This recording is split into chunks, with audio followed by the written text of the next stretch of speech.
Namaskar. Welcome to this session.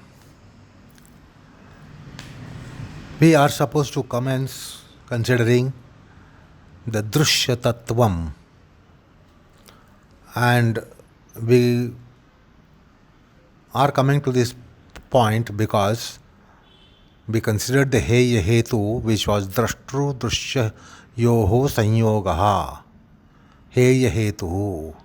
The cause of avoidable is in drashtru drusha samyogaha. So drashtru drusha are two metaphysical concepts, and it entails inquiry into as to what is this drashta and what is drusha, so that we will get clarity about how that is the cause of the avoidable sorrow. So, rather than proceeding to Hanam and Hanopaya, Patanjali pauses here and tells us about drashta and drusha.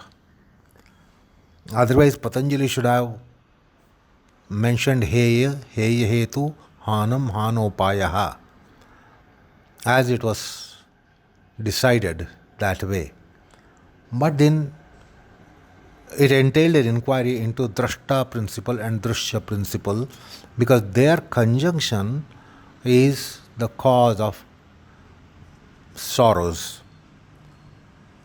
And therefore, we are embarking upon the Sutra 2.18, which is describing drusha.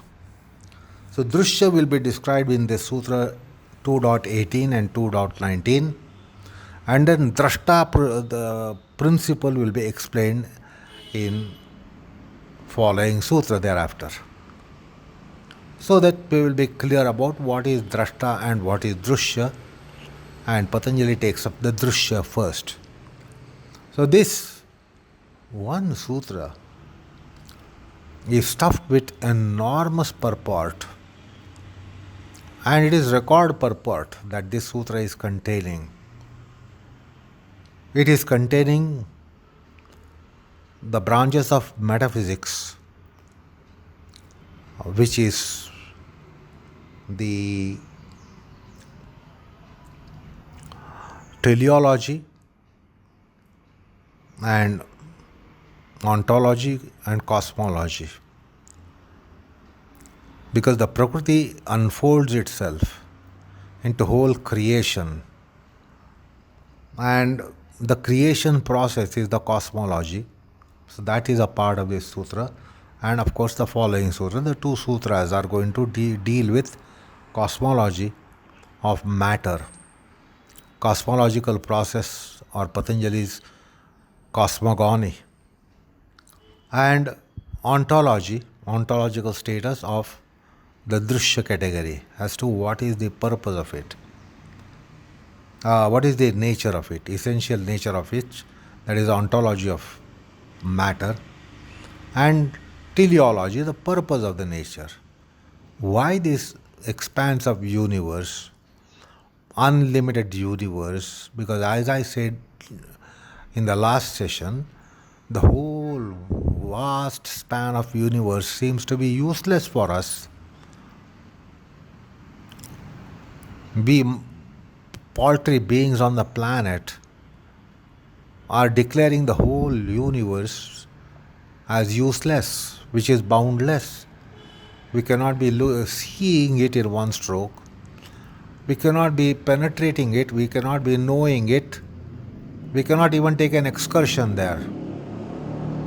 Now, what is the purpose of all this universe? So, very mundane, practical-minded, materialistic persons thinks that this vast sky over the head, and at night we see there are so many stars. It is said that 2,000 million stars are visible to naked eyes. Then if you take a Hubble telescope and radio telescope, then it will be further more. billions and billions and billions of stars in the space, in the sky, what's the purpose of it? Our purpose is just served by going to a shopping mall and going around perhaps our country, or perhaps going around the 30% the land mass of the planet, and then we have no purpose, because still we have not brought our satellite moon into our excursion plans. The planets, even the neighboring planet, is not come into our excursion plan. So what is the purpose of all this, where we can't even go? This is the materialism. Then what is the purpose of it? Is it purposeless? Is it useless? No. The teleology answers this question. That's why one needs to look into metaphysics. Otherwise, we think so many things are purposeless. So, the teleology is also encompassed in this sutra. So, we are going to take up very, very fascinating sutra. In simple words, it is going to describe the prakriti, and in its dimension of being drusha category. Drusha category, not to be taken as it literally means, but it's that dimension which is really a factor causing us the sorrow. So the sutra, having enormous purport, it is impregnated with enormous metaphysical purport. So he commences, Prakasha kriya sthiti shilam Bhutendriyatmakam bhoga apavargartham drusham. The prakriti, the seen category, the knowable, is of the nature of illumination, activity and inertia. And it constitutes elements and power of sensations, power of senses, namely non-living, living creation on this planet and anywhere in the universe.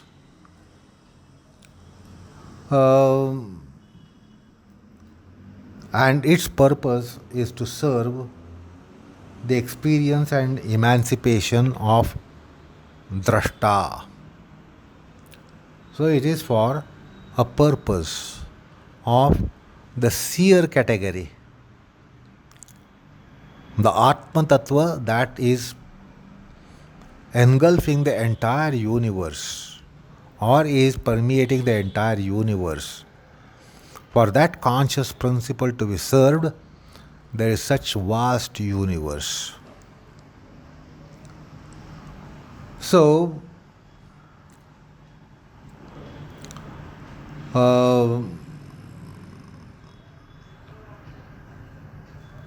this sutra is a marvelous example of what sutra can be and what sutra is and what sutra should be and what sutra may be.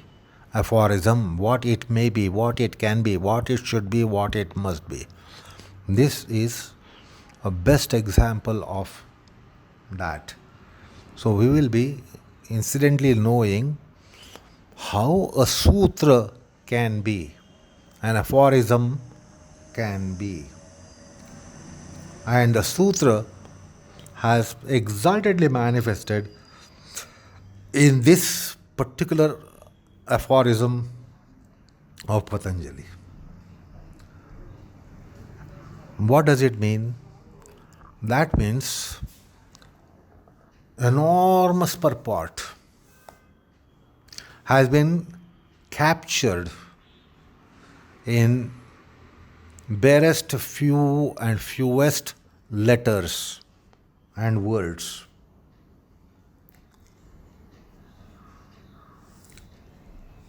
And that is one of the signature conditions of Sutra or aphorism. So this shows Patanjali's command over language, command over verbalization,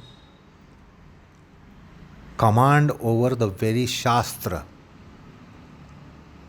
and enormous capacity to spell out, to talk about, to discuss, to postulate, to expound. So, at the end of the body of two sutras, one will be able to realize greatness of Patanjali in all these respects just now mentioned. So, this sutra has three parts.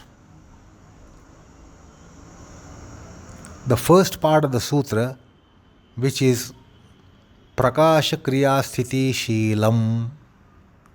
This is the opening part of the sutra, Prakasha kriya sthiti sheelam.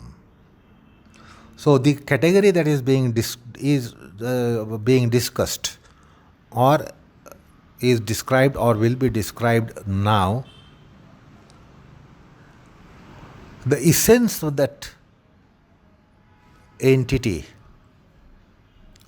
the inherent intrinsic aspect of that entity, character of that entity, that is being mentioned, that it is the drusha category is of the nature of prakasha, kriya and sthiti.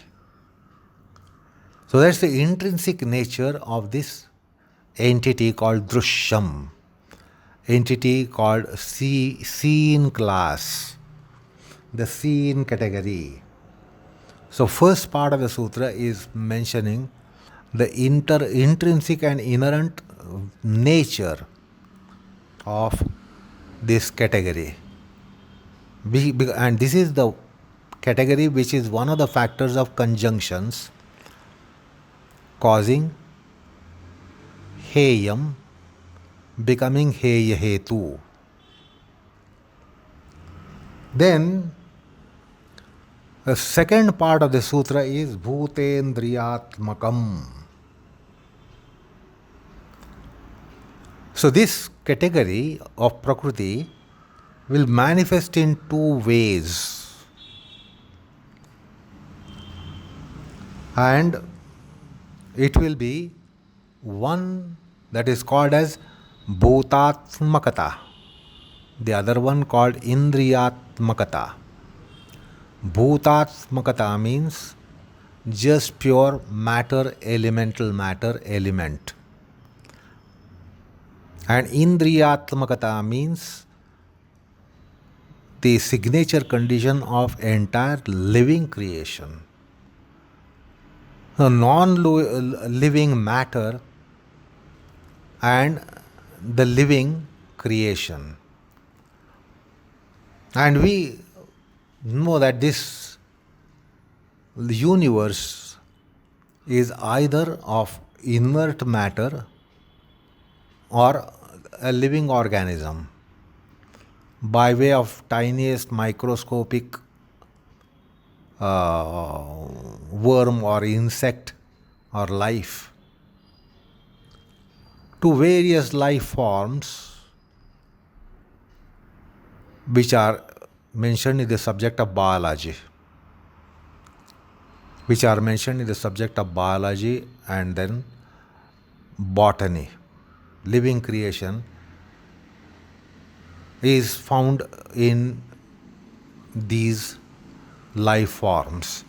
Botanical life, to animal life, to insect and worm life, to birds, to reptiles, to mammals, and then human beings, and maybe some terrestrial beings which are living. And if they are living, they have indriyas with which they function. This is typical of living creation. The living creation will have always indriyatmakata. They have some indriyas. While the non-living, inert matter, they do not have senses. So, the prakriti, the matter that is being discussed, will unfold in the form of non-living manifestation or living manifestation. So, non-living is bhutatmakata and living is to be understood as indriyatmakata. So, bhutendriyatmakam is going to mention how the prakriti unfolds. It unfolds into either non-living part of creation or living part of creation. So it will manifest in both ways. It will have living organisms or non-living matter. So that is how the prakriti manifests and unfolds. And that is encapsulated in wonderful terminology called bhutatmakata, indriyatmakata, and conjointly it becomes bhutendriyatmakam, of the nature of bhutas, of the nature of indriyas, of the nature of bhutatmakata, of the nature of indriyatmakata. Therefore, bhutendriyatmakam. So this is the second part of the sutra. Then that means it is mentioning intrinsic nature and extrinsic nature of the prakriti.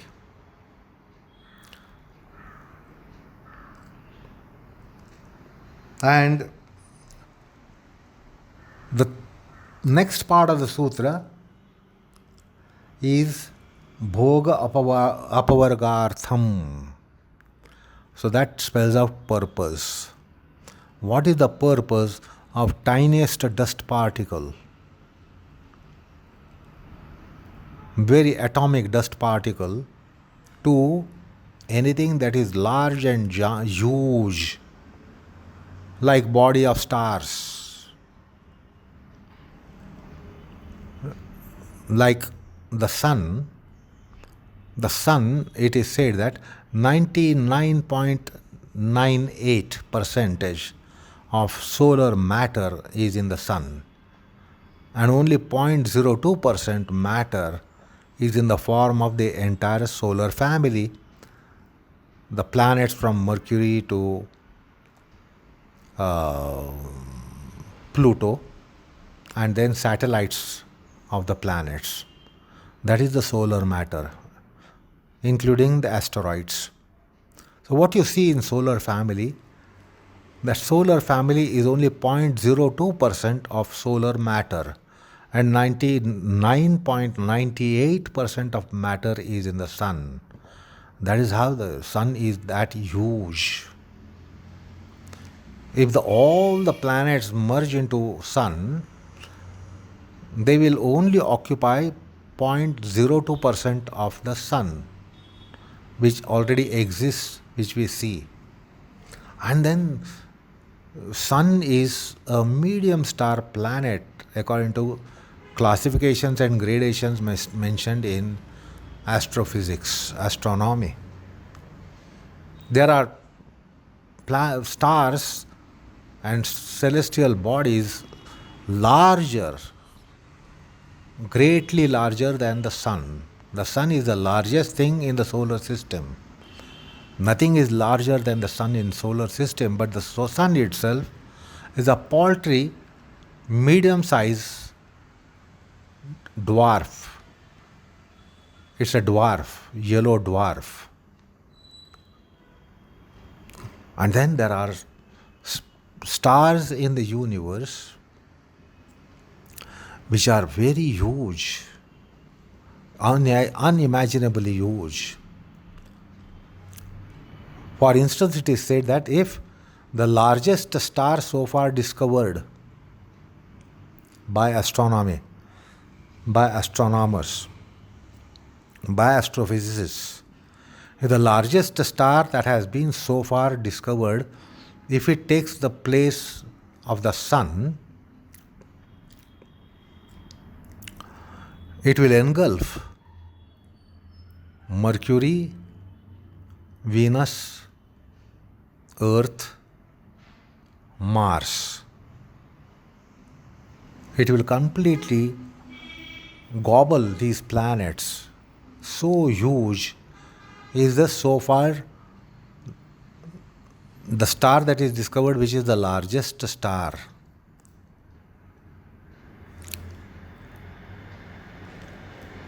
It has a diameter of something of the order of 225 million miles.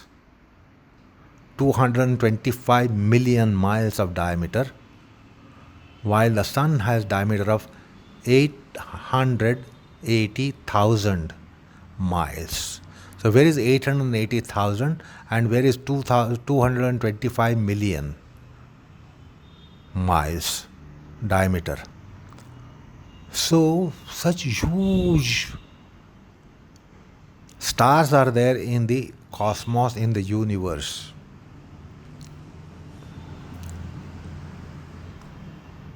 So all those are for only two purposes. One purpose is to give experience to life, the atmatattva, the purusha tattva, the life principle. And the other one is to emancipate the life principle, emancipate the atmatattva, emancipate the purusha tattva.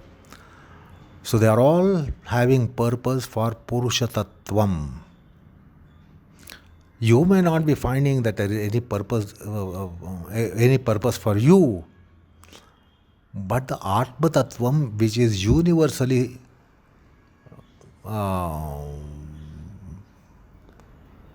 being there, the whole universe is for the purpose of the life principle called atma tattva or purusha tattva, not only on the planet but in entire universe. That is the purposiveness, and that is to say that there is a purpose and nothing is without purpose. Now, what is all this that is being discussed? That is called drusha category. That's the last part of the sutra, the characterized, the defined. The defined is drusham, which is the last part of the sutra. And then the first part of the sutra tells us about the intrinsic nature, inherent nature of the drusha category. The second part of the sutra tells us about how it manifests either in the form of bhutatmakata or indriyatmakata. And the third part of the sutra tells us about the purpose of it. So in metaphysics, ontology of drusha is included. Then cosmology, as to how it unfolds. It unfolds in the form of bhutatmakata, indriyatmakata. And then the teleology, the purpose of it. So, huge matter of metaphysics is stuffed into this sutra. So, the opening part of the sutra is prakasha kriya sthiti shilam. What does it mean? The drusha category that is characterized here, its swabhava, its intrinsic nature, its inherent nature, its essential nature. The essential nature is prakashatmakata, kriyatmakata, and sthityatmakata, or prakashashilata and then sthitishilata and kriya rupata. Prakasha kriya sthiti rupam. Prakasha rupam, kriya rupam, sthiti rupam. Prakasha shilam then sthiti-sheelam, the kriya-sheelam and sthiti-sheelam.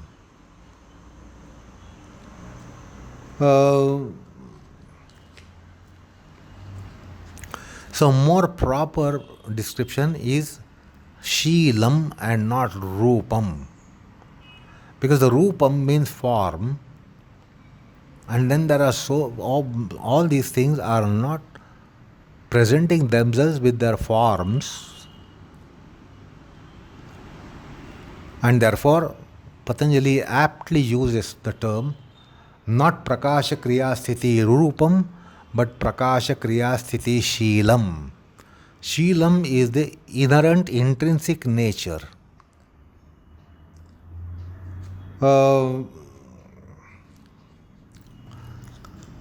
Because if it is a rupam, then it becomes grahanatmaka. That means it can be grasped.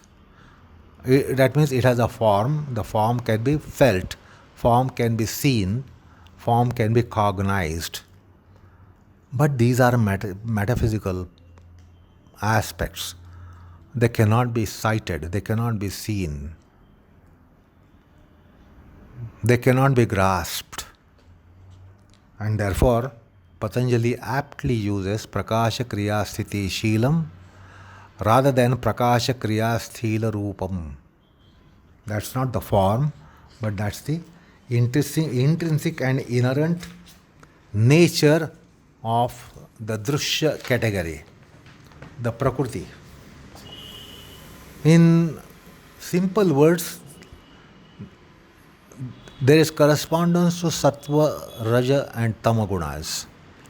So we are familiar with the prakriti in the form of sattva, raja, tama. So this is actually mentioning this sattvic aspect, sattvikata, rajasikata and tamasikata.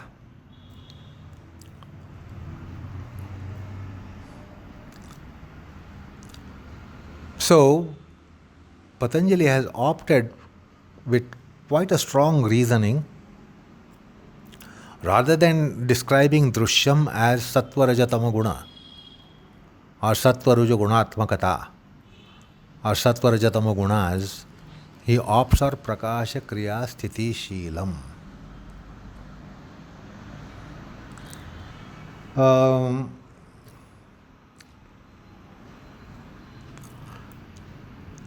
So we will understand in the course of our delineation as to why, if he is referring to sattva raja tama gunas, why doesn't he use the popular terms, but why does he use these unique terms, prakasha kriya sthiti sheelam?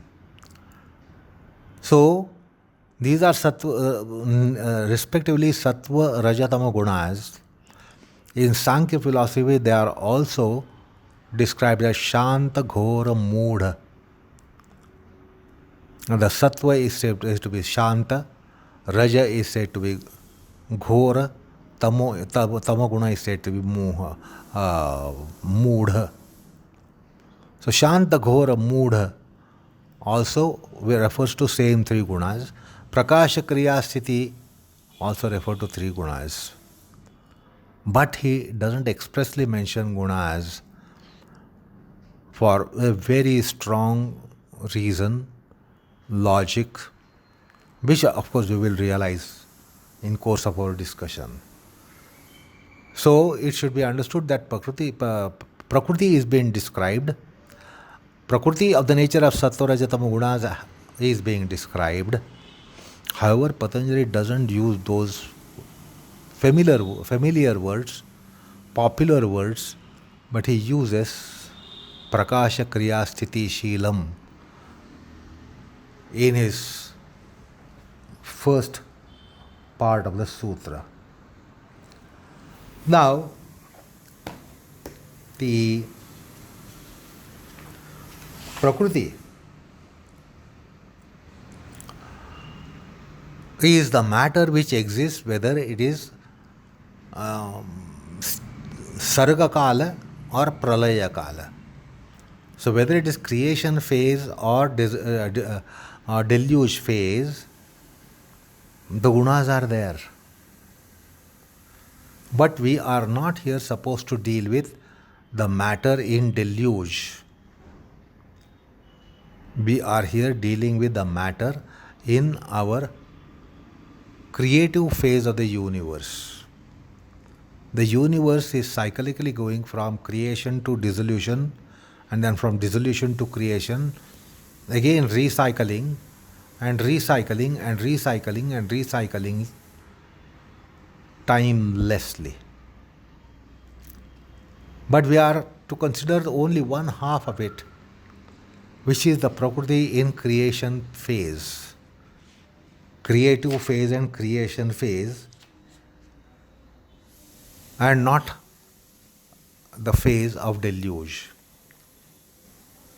This is one of the reasons why he has not used sattva raja tama gunas, because the guna trayas, the sattva raja tama gunas would be existing whether it is creation phase or dissolution phase.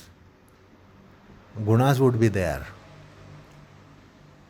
But the gunas in creation phase are of the nature of prakasha shilatva, kriya shilatva, and sthiti shilatva.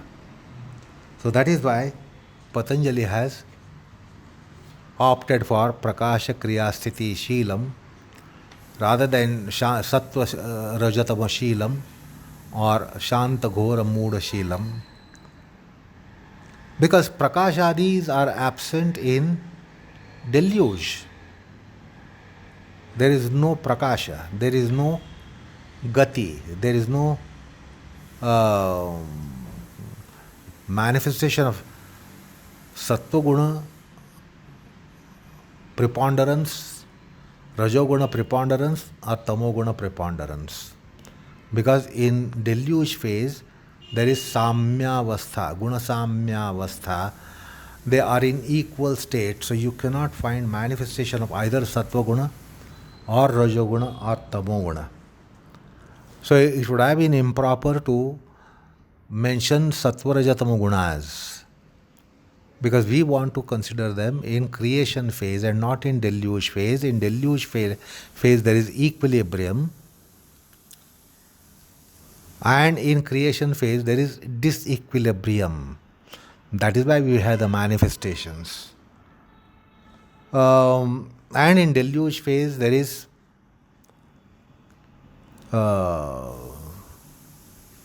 arupavastha or nirupavastha to whole creation.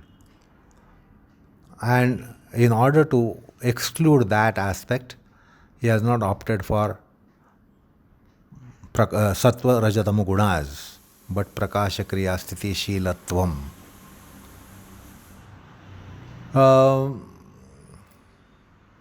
So by prakasha, he means the buddhyadi vrittis, the activity of the great principle called buddhi tattvam.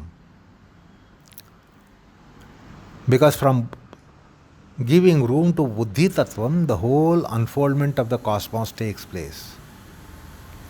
In Sankhya we are told about first principle is buddhi tattvam, then comes ahankara tattvam, and then come the whole matter that we have in this universe, the 24 principles. So of the 24 principles, the first principle is pradhana tattvam, and for creation it must first trigger the buddhi sattvam, the buddhi principle, the intellect principle, the great principle. So once this principle comes up, then there is prakasham. There is luminosity for knowledge. So this activity of intelligence, prakasha shilata, is activity of intellect, or it is luminosity.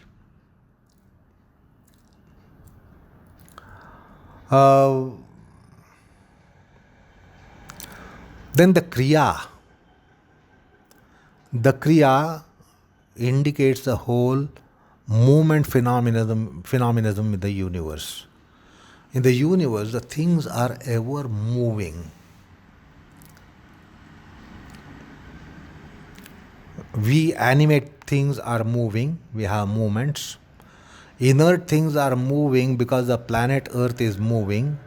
Mountains and oceans are also moving because we know that the planet is having the axial rotation and orbital rotation. So the planet itself is in movement. All the planets are in movement. Therefore, all that is in the planet, that is over the planet, is also moving. The sun is moving. The galaxy is moving. The universe is moving constantly. So that is the sign of the creation phase. We don't just have creation. In creation, there is always a movement. The gatishilata. Now, this gatishilata is absent in deluge phase. In pralaya avastha, there is no movement. But in sarga avastha, in creative phase, the movement is a signature condition. Everything is in movement. So, that is the rajoguna. Kriyashilatvam comes to denote the rajoguna. And sthiti denotes kriya bhava, absence of kriya. It also mentions jadavastha, inertness. It also comes for sauptikavastha, like when we are sleeping, we don't have movement. Wherever we are sleeping, on waking up, we are in the same location. So we do not move in sleep. And that is sthiti. So also inert matter for us seems to be relatively steady. The mountains are there for centuries and millennia and for eons. Mountains have been where they were as they are today. Oceans have been wherever they are today, they were there. So we see the sthiti aspect. So that is for the tamoguna. The sthiti-shilatvam comes to designate or mention the tamoguna. That's called jadavastha kriya bhava. So in the universe we see all these things present. Something is taking birth, something is staying there, something is dying. Every moment something is dying, every moment something is taking birth. Not only that the life is taking birth every moment and life is dying every moment, but even in the cosmos, out in the universe, something is constantly taking birth, such as celestial bodies, what we call as stars. The stars are taking birth every moment stars are dying, and then we see some stars steadily staying there for number of millennia.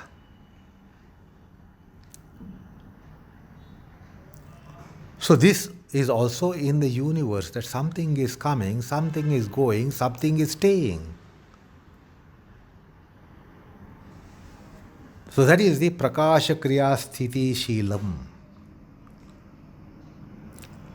Then bhutendriyatmakam, bhuta panchakam, which is sthula bhutam, sukshma bhutam, and indriyatmakata means ekadasha indriyas. So we also see that the whole creation is either of the nature of elemental class or life class. life class or lifeless class, what we call as living, non-living, sentient, insentient. The insentient do not have indriyas. The sentient have indriyas. That is the Bhutendriya tmakata. And then there is a purpose called bhoga apavargarthata.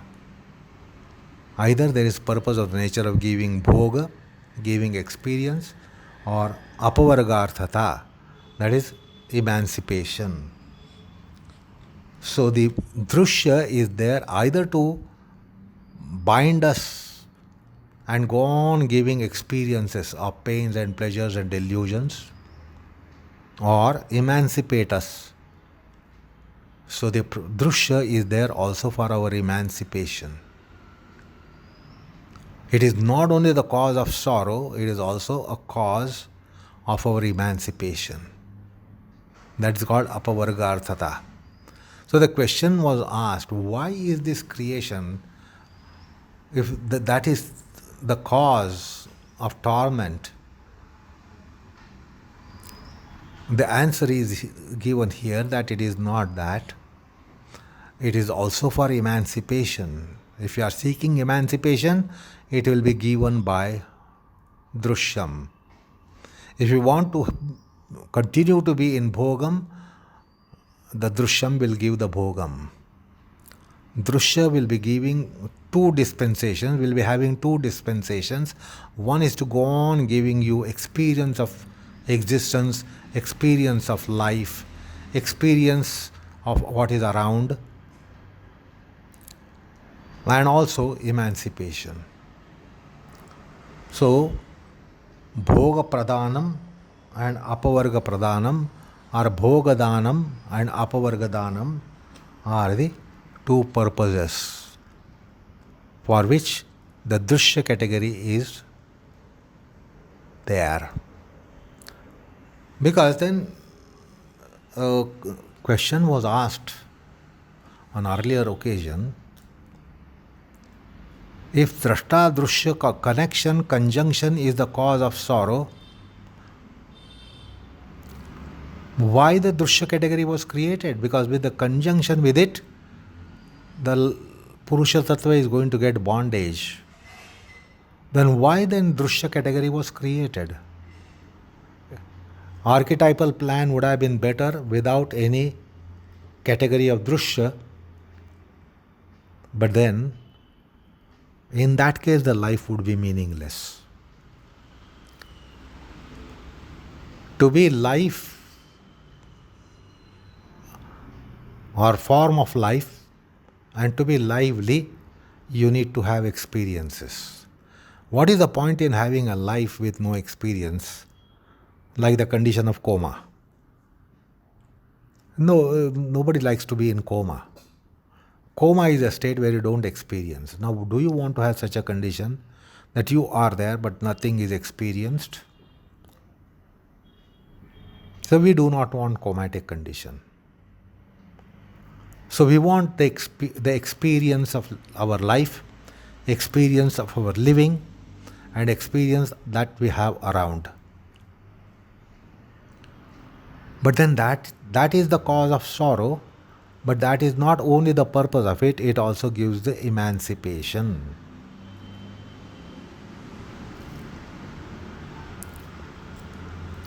And therefore there is going to be a sutra to this effect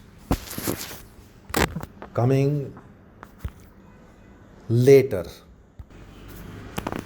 Patanjali is going to mention in 2.23 Swaswami Shaktyoho Swarupopalabdhi Hetuh Samyogaha. So, the Swarupa Upalabdhi of the Swa and Swami, this is possible only because of the drusha tattva. So therefore he says Swaswami Shaktyoho Swarupopalabdhi Hetuh Sanyogaha. The conjunction is for two purposes, a positive purpose and negative purpose. Now if you want no conjunction, then not only you will have absence of negative effect, but also positive effect. Because you cannot be saying that I want to have no sorrow in life, and then somebody says only solution is to not to come into existence or cease from existence. You won't like that option. We want to be living and then have no sorrows, rather than saying that don't come to existence, don't live, and if you are living, die, and then get the emancipation from sorrow. We don't want such emancipation. So Samyoga has a positive side of it and negative side of it. The conjunction is taking place for both the purposes. And therefore, you cannot really blame the archetypal plan for creating conjunction.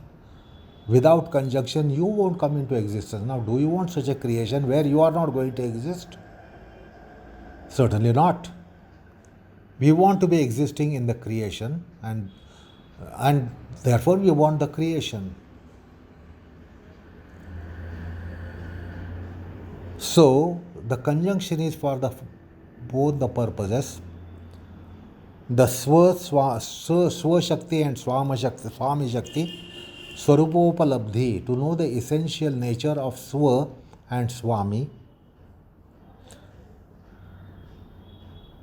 And that is why the conjunction is there. Now it is actually for us to realize, metaphysically realize the Swa and Swami, but we are using the negative outcome of the conjunction, that we are getting bhoga. Therefore we are getting prapancha and samsaram and then dukkham. So it is created for a good reason. The samyoga is actually for good reason, but it also happens to give what you don't want. Now it is your management to keep that at bay and just take what you want. We don't do that. As a matter of fact, we are primarily taking the other thing. Like the example is given by a very modern saint. There is a lot of encouragement to grow sugarcane. Why sugarcane growth? It is for sugar factories to be supplied the sugarcane. So the sugarcane is grown for sugar, but then incidentally there is a byproduct, and there is always a distillery next to sugar mill, and then it makes a roaring business. There is a distillery next to sugar factory, and that makes a roaring profit. So it is well said that actually it is for distilleries, they want sugarcane, but sugarcane is said to be used for sugar production.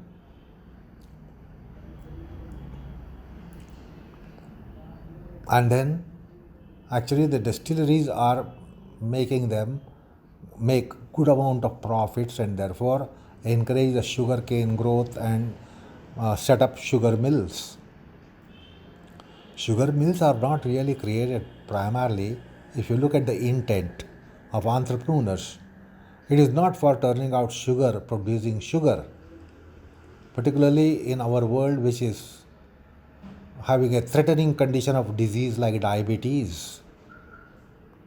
But then sugar production, the process of it will only give material for distilleries to turn out wines, and the wines are making roaring business. So similarly, the conjunction was there for a good purpose, that Swaswami Shakti Swarupa Upalabdhi.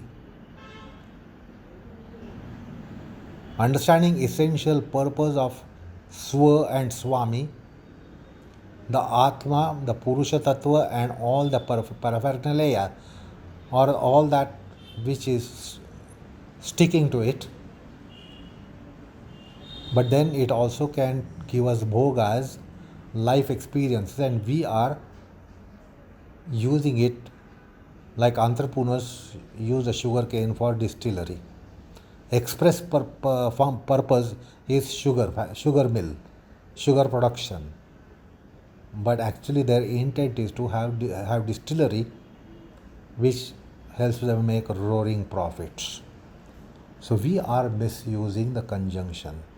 The conjunction is not to harass us and torment us, but incidentally, that can do. Conjunction will do that. The purpose is swarupopalabdhi, understanding one's self, realizing one's self. So you need the matter in the form of buddhi tattvam for your self realization, but we are investing our buddhi into all unscrupulous businesses of life. That is our fault. So we are mismanaging the conjunction. So that is how the purpose is mentioned. Bhoga pavargarthata of Purusha Tattva. So this is a very brief enunciation to the matter of the sutra. Now let us turn to this sutra and explore the purport of it, understand the implications and nuances of it. But that is in our next session. Namaskar, all of you.